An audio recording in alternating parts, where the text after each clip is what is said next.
From the Library of Congress in Washington, D.C.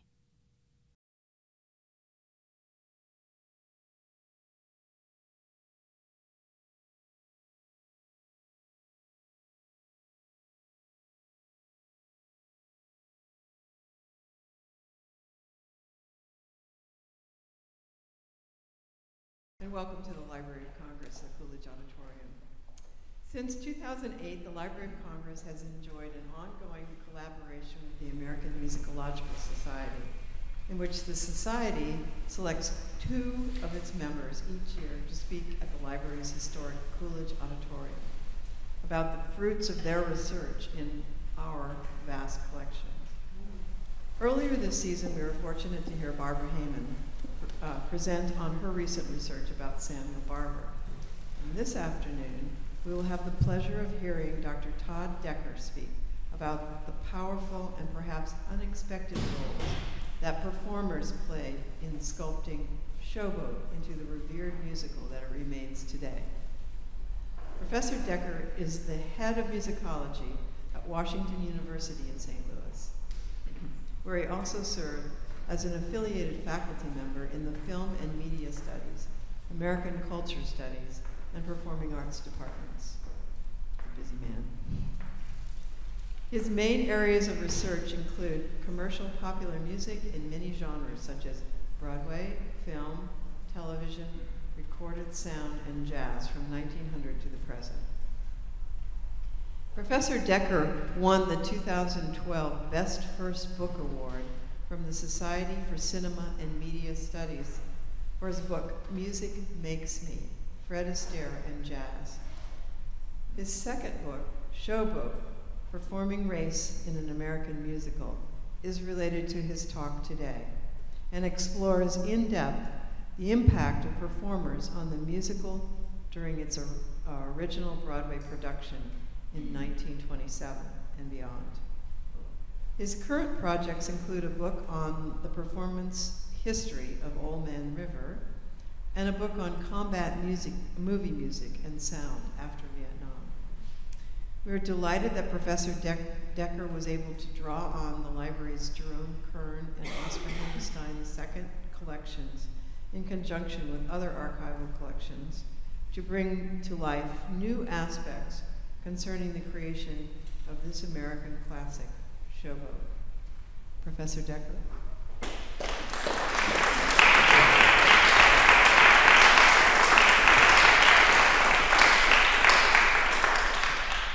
Good afternoon.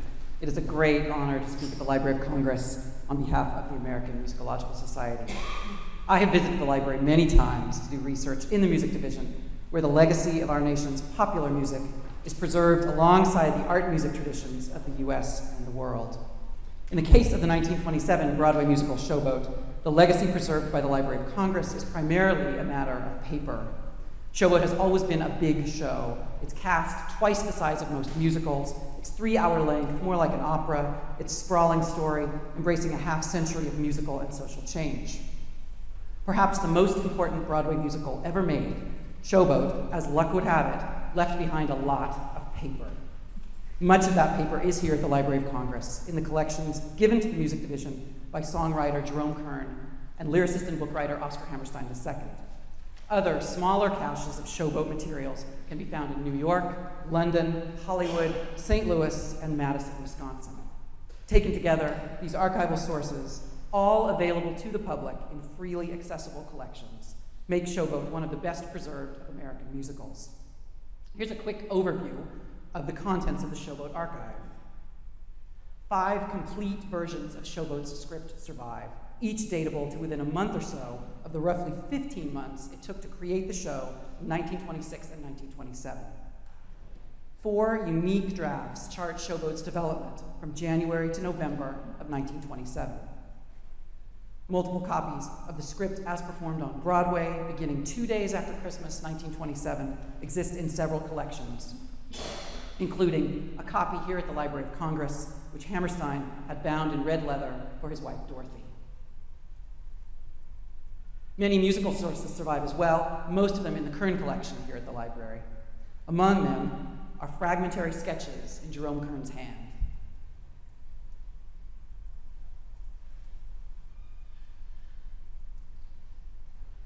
continuity drafts of entire songs and scenes, also in the hand of the composer.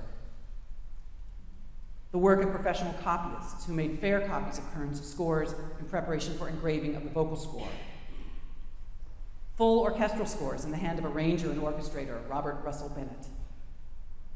Parts used by the show's pit orchestra, their provenance often tough to pin down as they seem to have been passed around from production to production over several decades. Published vocal scores, marked up by music directors, and giving a hint, for example, at musical adjustments made for the London 1928 production. Here in the upper left-hand corner is evidence that Paul Robeson sang Old Man River in B flat instead of in C as printed. And serendipitously, a copy of the conductor's score used during Showboat's original Broadway run at the Ziegfeld Theater, a source I found close to home in the St. Louis Public Library. In the margins, a clue to stage business. After the mincing misses of the white chorus make their first entrance, the colored gals of the black chorus imitate mincing walk as they move upstage. Given the what of the archive, today I'd like to handle the question of who can be found in Showboat's papers. Finding Showboat's authors is simple. Look for their hands. Much can be learned about Jerome Kern's creative process in the many Showboat autographs. Like most lyricists, Oscar Hammerstein typed out most of his work, but he also marked up his typescripts with pencil. Hammerstein's dual penmanship styles, tiny precise capitals seen at the top, and a scrawling cursive that's difficult but not impossible to read, shown at the bottom. These show up with regularity, giving glimpses of Hammerstein at work revising his ideas. But there's a third Showboat author, Edna Ferber, author of the 1926 novel, Showboat. Ferber owned 1/4 of the rights to the musical, and her heirs retained this share. I'd like to thank the estates of Hammerstein, Kern, and Ferber for their collective generosity in letting me see these materials, work with them for my book, and to show them to you today. Ferber shows up as an active participant in the making of Showboat in a special source which I discovered in the Ferber papers at the Wisconsin Historical Society in Madison. This complete libretto, datable to the start of rehearsals in mid-October 1927, shows how Ferber consulted with Hammerstein and Kern at a key moment in the making of the show. The hands of all three Showboat authors can be found marking up this source. Ferber's role was varied. She helped refine small details. For example, it was Ferber who made Ellie Mae Chipley the toast of Cairo rather than Chicago, Illinois, a telling detail a Midwest native like Ferber would appreciate. She revised dialogue. Much of this change to one of Julie's lines remained in the final script. And she was party to discussions of large-scale form. On this inserted page, Ferber counted the number of pages in each scene in each act, one way to estimate playing time. Ferber may also have suggested to Hammerstein that he return to her novel for inspiration when rewriting dialogue for important scenes. On the cover of this source, there's the direction to read SB, with page numbers corresponding to places in the libretto where Hammerstein did, in fact, return to the novel and draw upon it directly as he refined both dialogue and dramatic action. Finding producer Florence Ziegfeld in the Showboat archive is a little bit tougher. The best clues for Ziegfeld's contribution appear in the press, and research in contemporary newspapers and magazines provides an essential chronological frame for almost everything to be found in the archives. For example, the Ziegfeld press office left a helpful trail of breadcrumbs for the historian, printing short notices in the trade press when individual performers were added to the cast. Which brings me to the topic of my talk, Showboat's original cast. Here are some of them, gathered for a photo on Christmas Eve, 1928, marking the first anniversary of the run, for the time a milestone few shows attained. Beyond photos, finding performers in the archives can be more challenging. Once located, their power proves a potent force, shaping this show from start to finish. For example, let's go back to the Kern autograph sketch. While Kern was working on this sketch, the roles of Frank and Ellie were still under construction. The original Frank and Ellie, Sammy White and Ava Puck, married vaudevillians who had recently starred on Broadway in a show called The Girlfriend, were concerned about the size of their roles, as Kern's dummy lyric for this tune suggests. Oscar, darling, won't you please get busy? Every time I see her, Puck gets quizzy. Evidently thinks we lie like bastards. True we do. chance, for Christ's sake, block out something they can dance to, not a knockout, just enough to keep our word, and then we're through.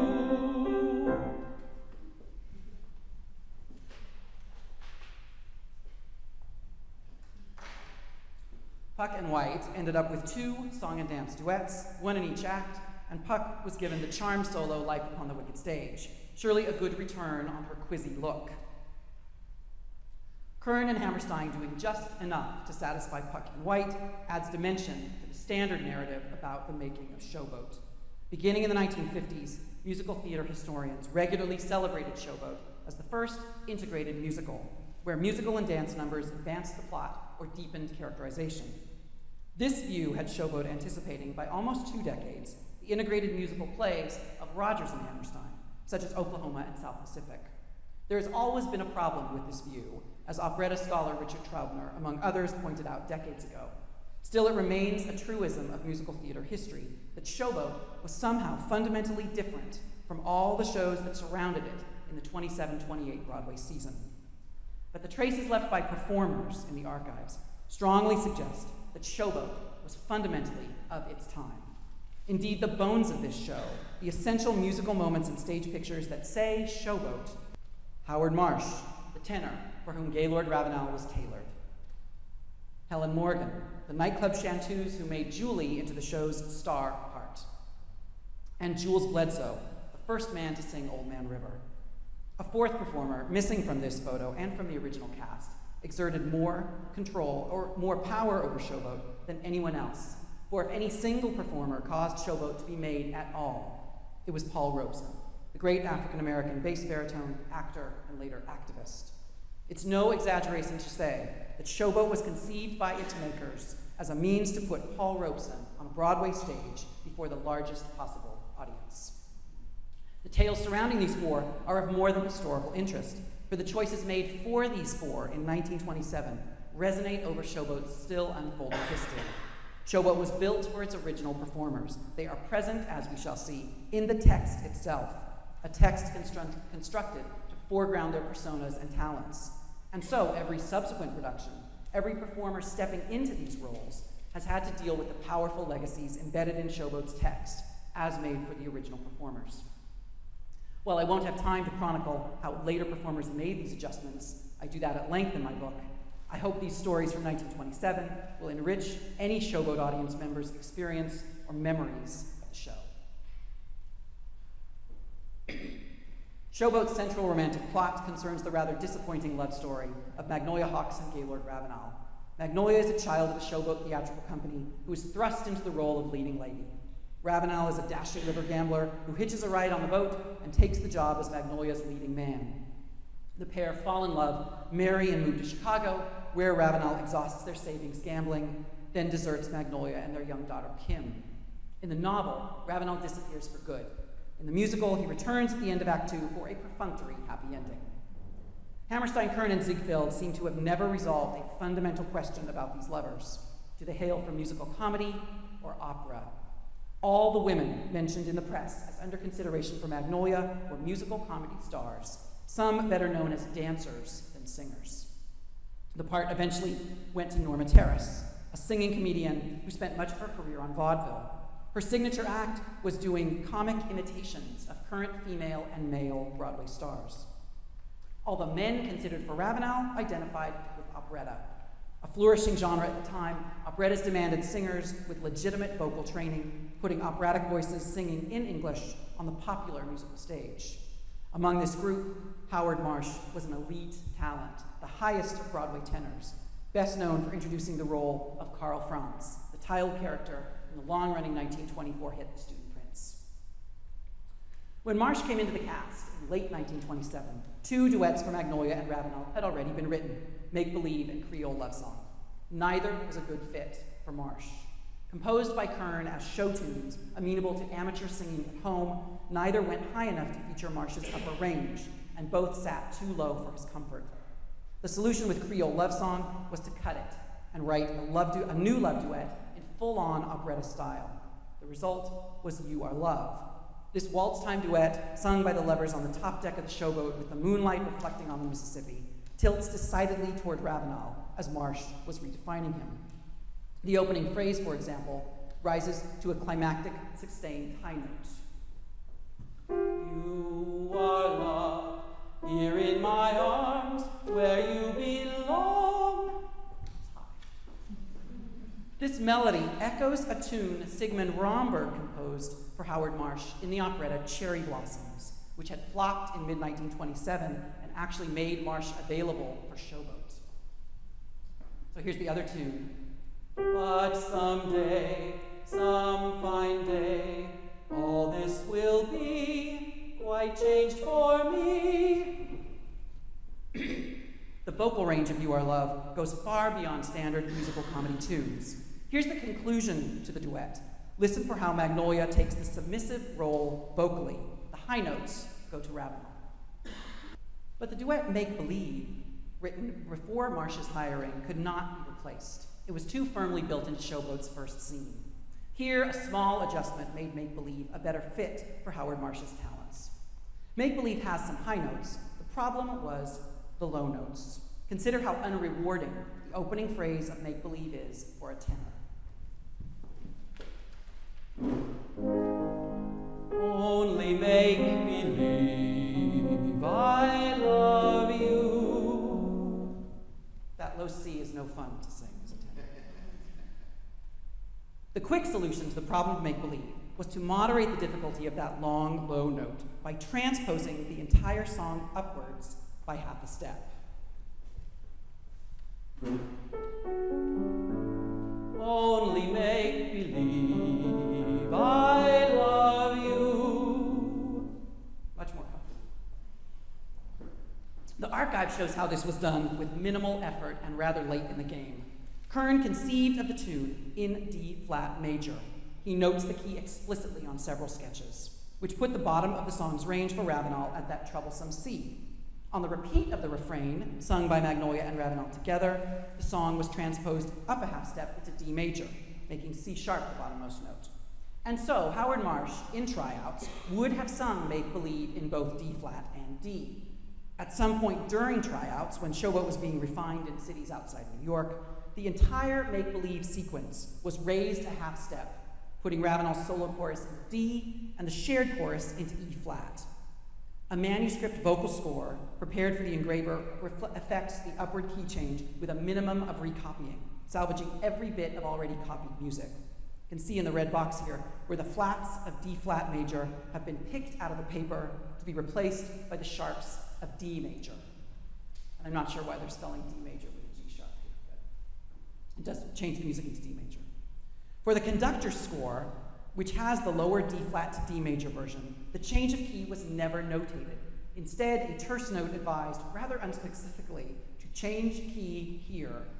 The conductor's score apparently never matched the sounding pitch of either the orchestra parts or the singers.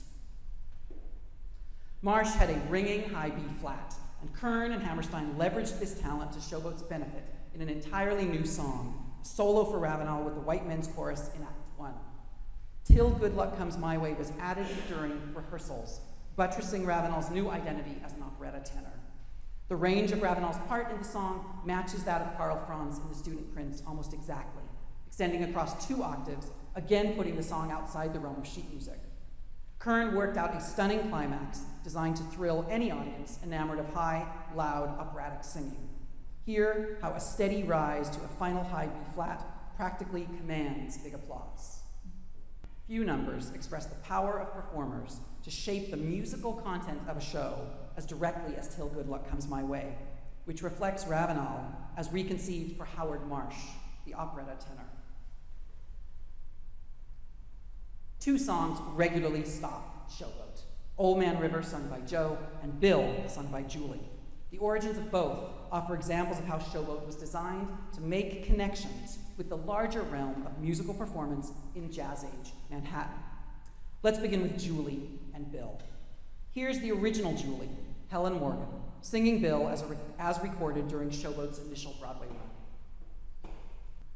Julie is a minor character in Ferber's novel, and she has relatively little stage time in the musical. Midway through Act 1, the Showboat ties up in the state of Mississippi, where it is revealed that Julie, the troupe's leading lady, is of mixed racial parentage, her father white, her mother black. In the segregated terms of the time, the now black Julie must leave the all-white theatrical company on the showboat. She exits the story here, returning for only one short scene in Act 2, the scene where she sings Bill. This is by any measure a small featured role, and yet Julie, as played by Helen Morgan, was the star of Showboat. When Ziegfeld revived Showboat on Broadway in 1932, Morgan enjoyed top billing, her name alone listed above the title. Ziegfeld's press agent summed up her effect on the 1927 box office this way.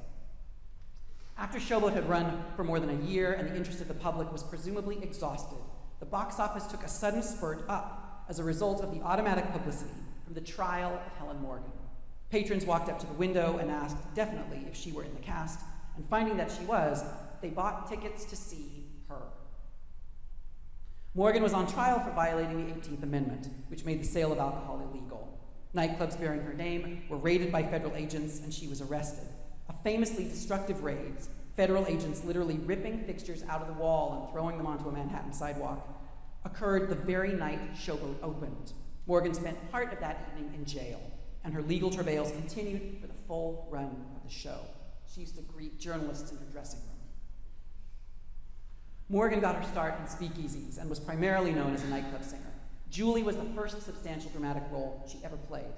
Before Morgan was cast, Julie didn't even have a song in Act 2. She instead appeared as a bookkeeper in a scene that was cut when Julie's character was remade for Morgan. And so, the slot for Julie to sing in Act 2 was created for Morgan to sing in Act 2.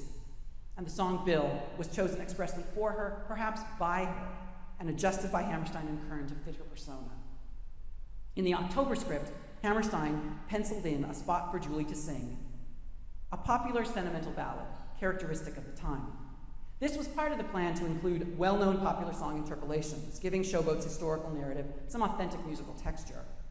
A cut number from Kern's 1918 show, Oh Lady Lady, Bill is a complete anachronism in Showboat's nightclub scene, which is set around 1904. Neither well-known, sentimental in the traditional sense, nor a ballad of the time, it meets none of Hammerstein's criteria. The lyric for Bill was by P.G. Wodehouse, known for his clever, brittle approach to character. Thus, Hammerstein allowed another lyricist's words into Showboat in a bid to find just the right song for Morgan. And to his credit, Hammerstein constantly reminded audiences that he had not written the lyrics for one of Showboat's signature songs. In Oh Lady Lady, Bill was sung by the youthful feminine lead Molly about her fiancé Willoughby Finch. In an early version of the lyric, Molly celebrated Finch as the perfect male. In the final version, Wodehouse, in characteristic fashion, inverted Molly's celebration of Bill's perfection for comic effect, with a new lyric describing a rather disappointing young man of 1918. He doesn't have a car, he can't dance, he dresses poorly, he can't play any upper-class sports, golf, tennis, or polo, and he's positively homely, neither handsome, tall, straight, nor slim. And yet, Molly still loves old Bill. Sung at a healthy allegretto clip, Wodehouse's Bill is a musically modest, lyrically overstated complaint that the singer, herself young and inexperienced, isn't in love with someone more suitable by all the standards of the day.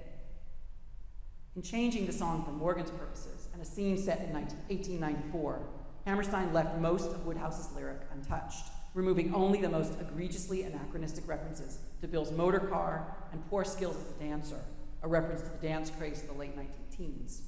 Tellingly, when referring to the bill of the title, Morgan sang man, where Wodehouse wrote boy, implicitly elevating the age and life experience of both Bill and the singer. In Showboat, Bill becomes a song for a woman to sing. Here's how efficient Kern and Hammerstein were in their alteration of Bill to suit Morgan's style. And this document is actually out in the lobby if you'd like to look at the actual document. They simply marked up a copy of the 1918 sheet music. Kern revised a bit of his tune, improving the song's flow, with the composition of an added measure or two, penciling in the new lyrics as needed. With the tempo mark slowed to andante moderato, Morgan made of this old song, culled from a stack of sheet music, a highlight of the show. Morgan made Bill work in Showboat by means of her effective idiosyncratic singing, which we just heard, and perceived personal connections between her and her audience, connections that had nothing to do with Julie's status in the plot as a mixed-race woman passing as white. Bill worked because everyone in the audience knew who Morgan was outside the show. The nightly display of this woman with her name in the papers, singing a weepy tune while half drunk, then exiting to go off on a tear, was publicity made in heaven for both Showboat and Morgan. When writing Julie into the nightclub scene, Hammerstein even put a pint flask into her hand, from which she furtively takes a drink. Ferber's Julie and Hammerstein's in the pre-Morgan scripts was a quiet, modest, and efficient woman, completely in control of herself. Making Julie a drunk after casting Morgan played directly into the late 20s moment. Hammerstein might have been describing a figure seen regularly around Manhattan by this point, almost 10 years into the social experiment of Prohibition. Men and women ruined by drink, sipping from flasks, ordering glasses of ice, to which they added their own booze in a manner that fooled no one. Morgan's professional origins in speakeasies and prominence as a nightclub hostess worked together in Showboat's nightclub scene to point the audience towards the present. The tacit assumption, never aired in the press until the 1930s, that Morgan herself was an alcoholic, added to the connection. Bill allowed Morgan's 1920s persona to shine through in an almost entirely unmediated fashion. She sat on the piano to sing in nightclubs, and as Julie, Morgan sat on the piano to sing Bill. The narrative context of Julie's life was never the issue. As a drunken torch singer singing songs of hopeless devotion, Morgan embodied the predicament faced by wets in Prohibition Manhattan, otherwise law-abiding citizens who lived part of their life in the bizarre alternative public sphere of speakeasies and bootleggers. Many of these folks bought tickets to see Showboat, and Morgan, the sad-eyed crooner of blues songs, who sang her way right into the slightly alcoholic heart of Broadway, effectively carried the burden of the moment for this crowd.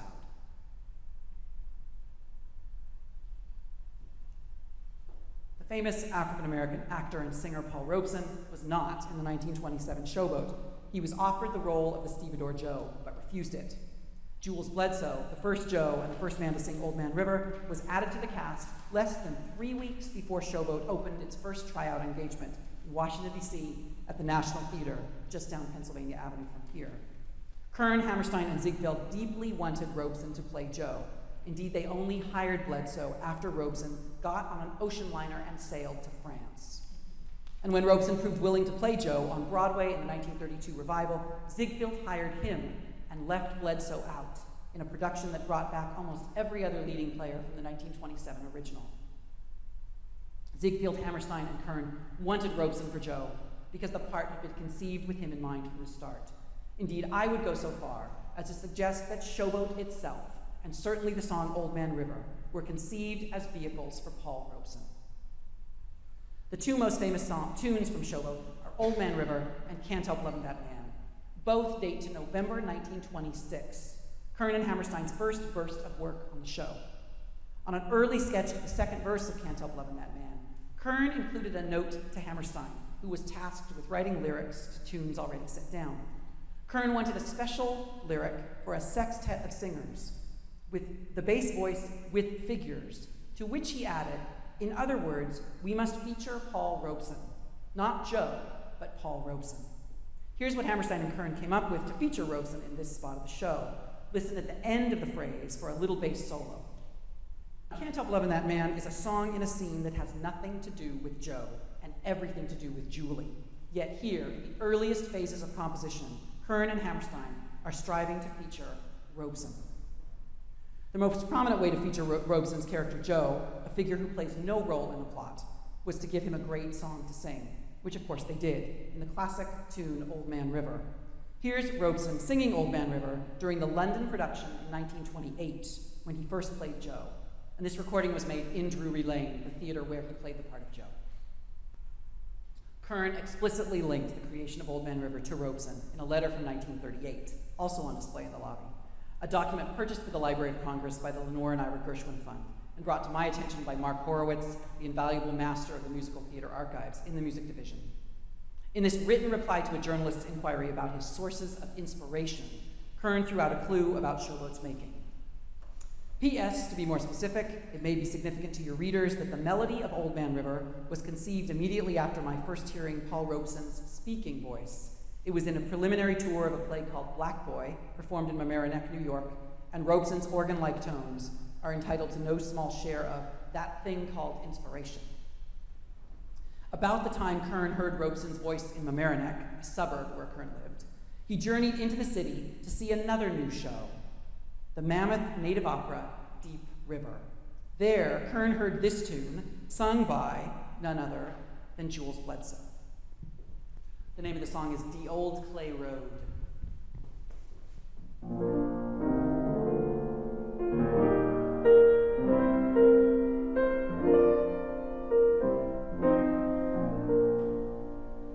The bluegrass smiles for miles and miles beneath the wagon tongues, and red-winged birds in whistling words do sing them red-winged songs, and the mule-hard tails pick up their ears when the snake fence rails of home appear.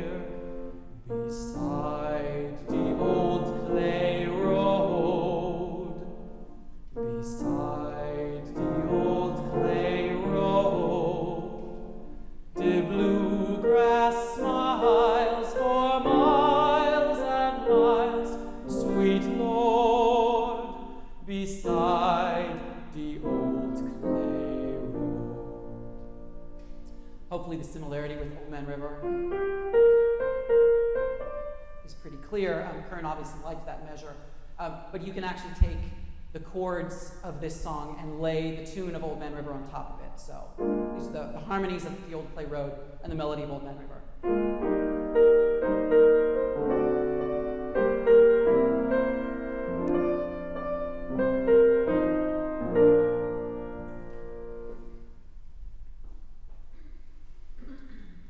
Deep River was a huge show with an interracial cast set in 19th century New Orleans. Bledsoe's role in the plot was minimal.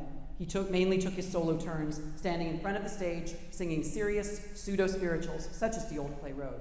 Joe does the same in Showboat. Indeed, the scripts for both shows prescribe a head or pin spot illuminating the black male singer's face as he stands perfectly still on an otherwise darkened stage and delivers sorrow-touched songs. This stage picture had a larger resonance at the time, as we'll see. Kern saw Black Boy, and Kern and Hammerstein both saw Deep River in the fall of 1926, right around the time they wrote Old Man River and asked Ferber for the rights to make Showboat into a musical and signed a contract with Ziegfeld to deliver script and score by January 1 for an April 1927 opening. An anecdote told by critic Alexander Wolcott at the time put Mr. Kern, with the lovely melody of Old Man River already in his head, standing hat in hand on a doorstep in Harlem. He wanted Paul Robeson to sing that song. Robeson was the perceived linchpin to Showboat. Indeed, the news in January 1927 that Ziegfeld planned to postpone Showboat until the fall was accompanied by a separate announcement that Robeson had withdrawn from the show. Why did Robeson say no to Showboat in January of 27? Here was a great song in a Ziegfeld show. The pinnacle of Broadway success was opening up to him, yet Robeson refused the part. A clue to why Robeson said no can be found in the January scripts draft, the earliest of the complete Showboat scripts, located in the Ziegfeld papers at the New York Public Library. This script offers a glimpse of the show as Robeson would have assessed it when he said no. The January script makes every effort to feature Joe, and thereby Robeson. Old Man River gets the prime spot at the end of the opening scene, trumping the lovers' duet Makebelieve. In addition, Joe returns on 3 other occasions to reprise Old Man River at key transitions in the plot. And late in Act 2, Hammerstein devised a scene that would directly connect the character of Joe to the public persona of Paul Robeson. Here's the scene as it appears in the January draft.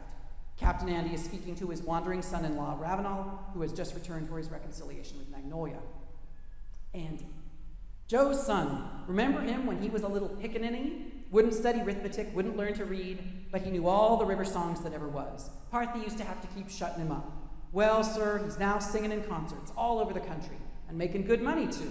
And you know what he sings? Them same dem fool old songs they sung 40 years ago on the levee. The lights have gradually dimmed to a blackout. Joe's voice continues in the darkness until scene changed. It is timed so at the end of the refrain, the lights iris up, revealing Paul Robeson in evening clothes in front of a piano, with his accompanist, Lawrence Brown, in a velvet drop as he appears at his recitals. Scene 8, a Paul Robeson recital. And so part of the plan to feature Paul Robeson was to literally feature Paul Robeson and his regular accompanist Lawrence Brown as themselves in a short recital of spirituals as part of Showboat Act 2. Beginning in 1925, right around the time Ferber started writing the novel Showboat, Robeson and Brown took New York by storm, singing sold-out concerts of Negro spirituals in theaters and recital halls. Robeson singing Negro spirituals on the recital stage is a 20s phenomenon worth reconstructing. This nexus of performer and audience still resonates whenever Showboat is staged. White audiences adored Robeson in the mid-20s, standing in the snow for tickets, listening with hushed concentration and often tears, demanding encore after encore in concerts that became love fests.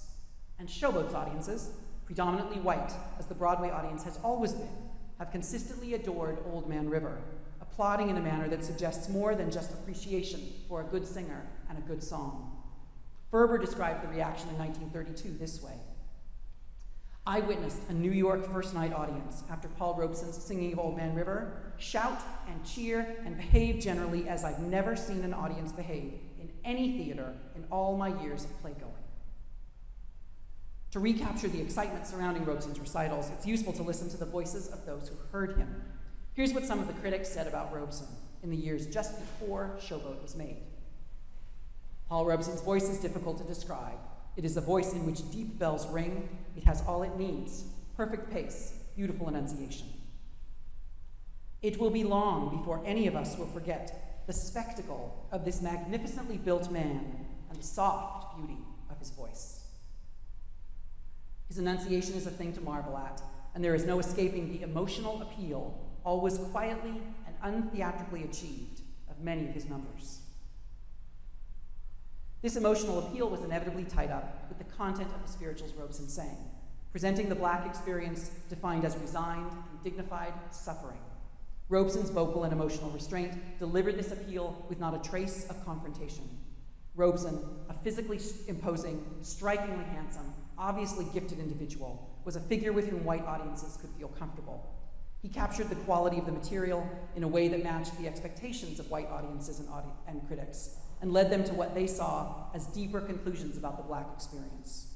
Black music was everywhere in New York in the mid-20s. It was an avatar of the contemporary moment. Robeson delivered an unusual take on Black music in this context, dignifying the Negro at a time when popular music was selling jazzed-up stereotypes. Here was nothing of the nightclub or the Harlem Dive, indeed nothing of the city at all. Here the Negro stood forth as new and sophisticated, even as this old music expressed what most whites understood to be the fundamental character of African Americans. Robeson's accents were deeply mournful without being lugubrious. His utterances were those of a prophet, bowed with the cares and aspirations of his race. Mr. Robeson is an effective interpreter of the music of his race because he presents that music with the utmost simplicity and directness. A strain of wistful melancholy pervades his sonorous bass baritone voice, and his readings have a peculiarly pathetic poignancy. Robeson expressed all the plaintiveness of the colored race and a haunting tenderness, a wistful longing, an indescribable seeking for something just beyond, to be found in the voice of the Negro and in no other voice. Criticism is silent before such beauty. Critics might have been silent, but audiences were roaring.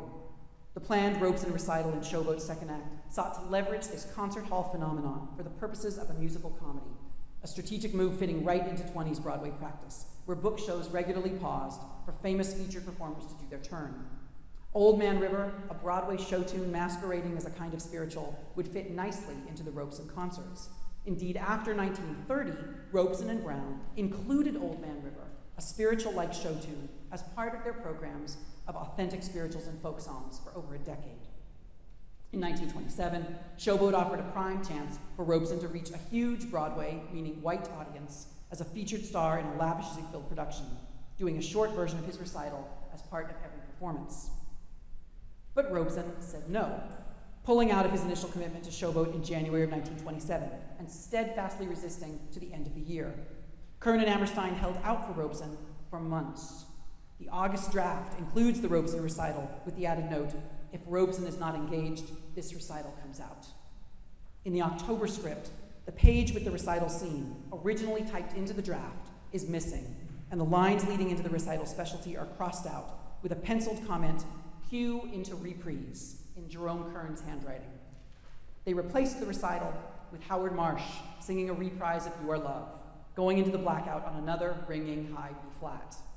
Around this time, the Robeson recital was cut, and so, once the show was a hit without the Robeson recital, Paul Robeson was willing to play the role of Joe for more than a decade, appearing on stage in London, New York, and Los Angeles, as well as in the 1936 Hollywood film version. I suspect Robeson's resistance to showboat in 1927 was in part a refusal to allow his own record of achievement to be obscured by a fictional story in a Broadway show. Robeson was no pickaninny child of the river who couldn't read or write. He had degrees from Rutgers and Columbia. He had been a star college athlete, and he performed dramatic roles to wide acclaim on Broadway. Robeson may also have been more wary of than impressed by Ziegfeld, Hammerstein, and Kern's interest in him. A featured singing role in a musical was far removed from Robeson's goals for himself as an artist. As anyone who has seen a stage production of Showboat knows, Old Man River still receives outsized ovations. These sustained cheers echo the acclaim Robeson received on the recital stage in the 20s, a phenomenon Kern, Hammerstein, and Ziegfeld hoped to capture in Showboat. Given the enduring power of Old Man River, they appear to have succeeded. These stories of Joe, Julie, and Ravenel, or better, Robeson, Bledsoe, Morgan, and Marsh, suggest Showboat was built to suit its first tenants. This view of the show, only accessible by way of the show's archival paper trail, locates Hammerstein and Kern's creative work squarely in the 1920s. Showboat was definitively of its time. But Showboat lived on, of course, finding an audience in almost every subsequent decade. Certain elements from the 20s were adjusted. Ravenel's masculine identity has been adjusted from tenor to baritone, and back to tenor, and now back to baritone, suggesting that a romantic male lead who sings too well or just too high has posed a long-term difficulty for Showboat's presentation of a suitably virile white masculinity. Morgan's sway over Julie faded surprisingly quickly. From the 1940s on, other white singers took the part and remade it, singing Bill in their own ways. In the 1980s, the role passed to mixed-race singers, most of whom have given Julie's voice traces of blackness that Morgan didn't explore. But the one element from 1927 that endures without apparent fading is the reaction to Old Man River and the importance of the song in the careers of African-American basses. The sound and sight of a powerful black bass standing perfectly still, singing this spiritual-like Broadway song, continues to make Showboat's white audiences applaud resoundingly, and sometimes even rise to their feet midway through the show. The effect is astonishing and ubiquitous. Robeson's historic talent and the way white audiences received him in the 20s hover over the scene like a ghost of the theater whenever Old Man River is sung. Hammerstein and Kern's ability to capture the essential elements of Robeson's effect on white audiences in this song, which succeeds even when someone other than Robeson sings it, hints at both the long endurance of a particular performance of race on the musical stage and the power of performers to provide that thing called inspiration to the makers of our American musical theater. Thank you.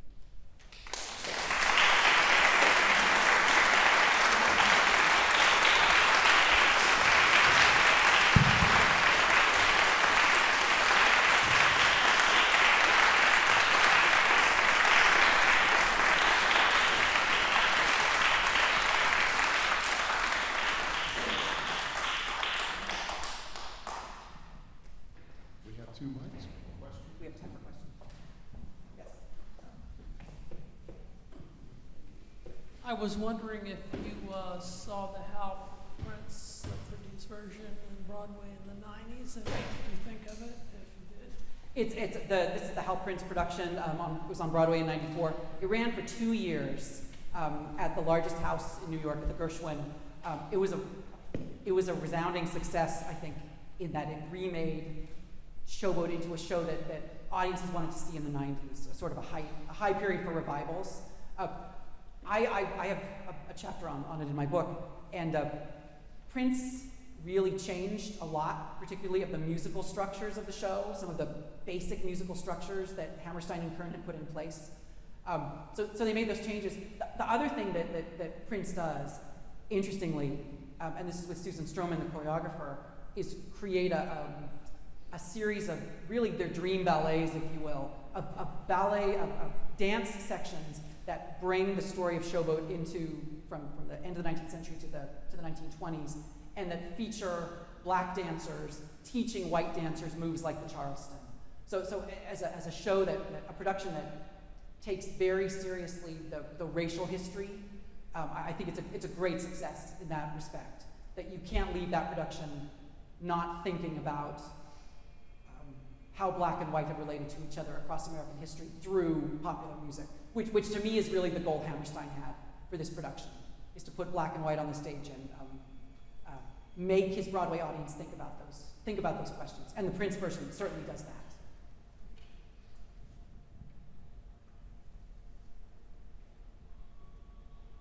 Yes?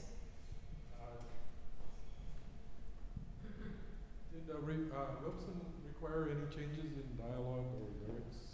Sorry, say that. Did Robeson require any changes in dialogue or lyrics? You know, the Robeson papers at Howard University, there's in their guide to the collection, there's supposedly a folder with a Showboat script in it, and I called it up and it was empty. So that was potentially the closest I could get to it, to Robeson having a script in his hand. I think Robeson's relationship to Showboat is interesting. He consistently used the show for his own purposes. I think he was willing to play the part as it was written in the various stages of it, and so I don't think he was making nitpicky changes, but he consistently, I think he recognized that they really wanted him, that Ziegfeld and Hammerstein, and then later Hollywood, Universal Pictures, they just were desperate for him to play the part. So he used all kinds of leverage. He would, the Universal production in Hollywood, he got them to plan the entire shooting schedule for the film around his schedule. He said basically, I am free for this 10 weeks. I have to leave. I have a concert in London, which of course could be rescheduled, right? I have a concert in London. I have to leave at this point.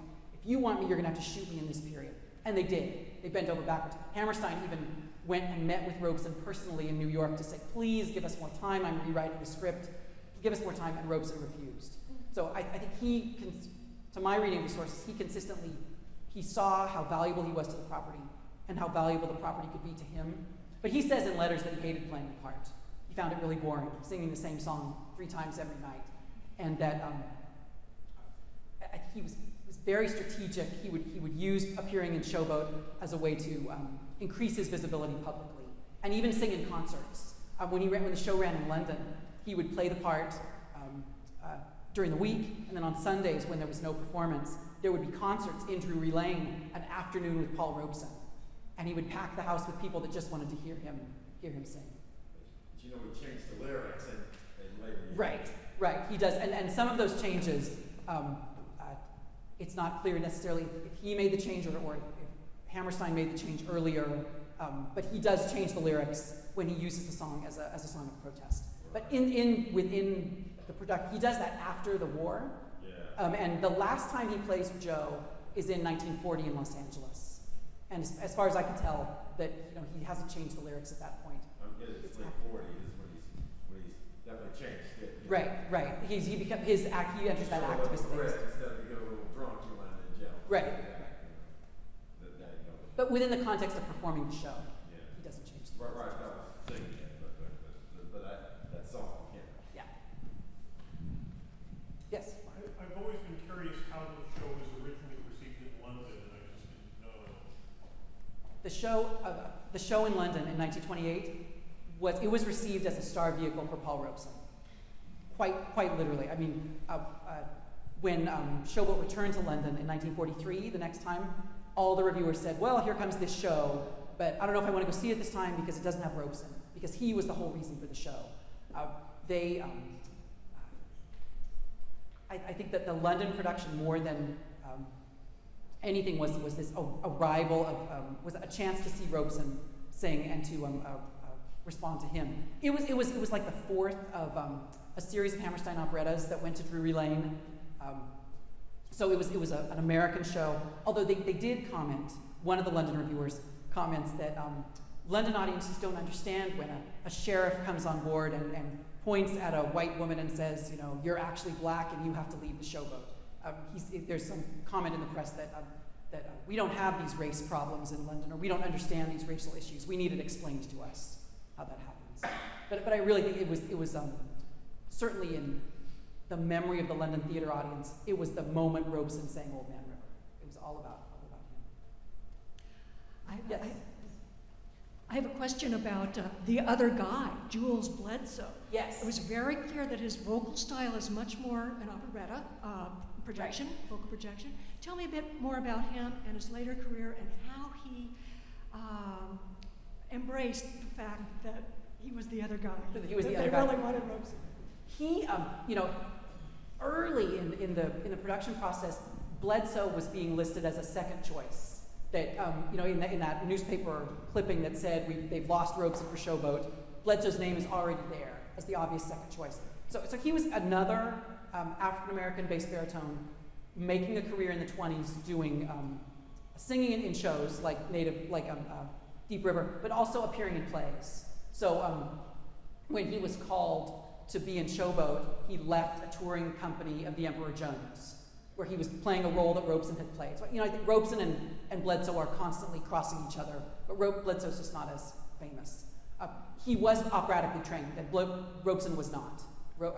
Bledsoe wanted to sing opera in the early 30s. Bledsoe actually appears in New York in a concert where he sings Amonasro from Aida. And there's a picture of him in a magazine in costume. So I think, you know, he wanted to be an opera star, and the door had not opened for an African-American opera singer like he would have wished. He regularly took over for Robeson. So the 1932 production, Robeson played the part on Broadway, Bledsoe played it on tour. So he, you know, was a shadow of sorts. His career never really taking off the way Robeson did. I just didn't think he had the charisma. You know, Robeson was this figure. I think he walked into the room and the whole place just started to vibrate with his He special. died early, right? Bledsoe did. Yes, yeah. And he never went to Hollywood, or, you know, he never continued. Yes, sir. Have any of the stage productions been filmed? And if so, were they helpful for you in your research? Yes, a terrific production. The Paper Mill Playhouse did in New Jersey did a production in 1989 that was filmed for PBS Great Performances. I believe it's the only time a stage production has been filmed. Oh, yes, I know. And that's one I. Yeah, it's a really fine production in the sense that it like the Prince production. Sometimes it's available on YouTube. I'll find it and then it'll disappear and then it'll come back. It's never been released on video, unfortunately. But that production manages to keep Kern and Hammerstein's musical structures in place, but constantly be reminding you of the racial issues at stake in the show. It's a very powerful production. But that's the only one that I know of. The Prince production was videotaped for the Theater on Film and Television Archive in New York City. You can watch videotapes of Broadway shows going back to about the early 1970s. Thank you.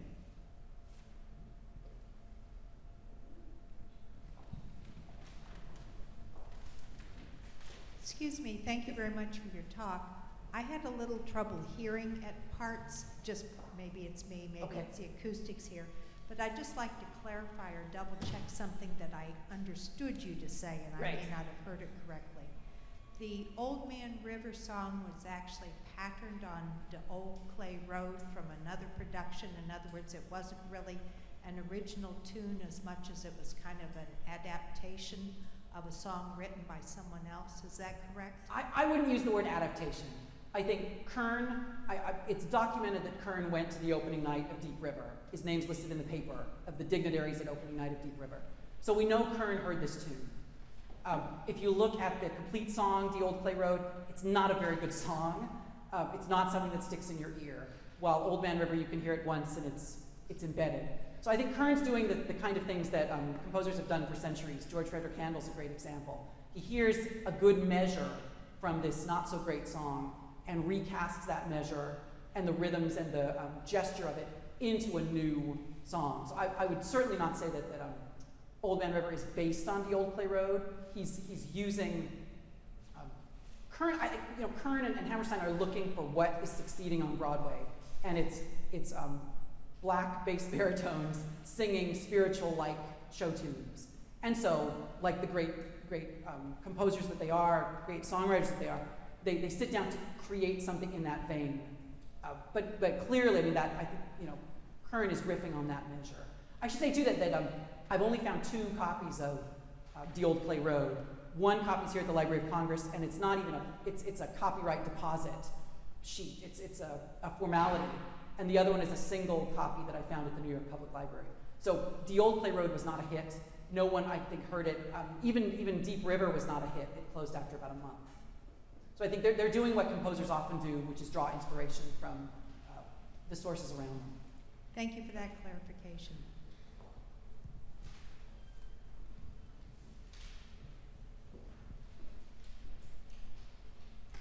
Thank you for coming today.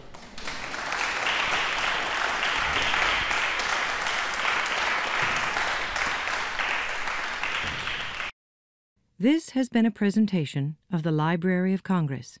Visit us at loc.gov.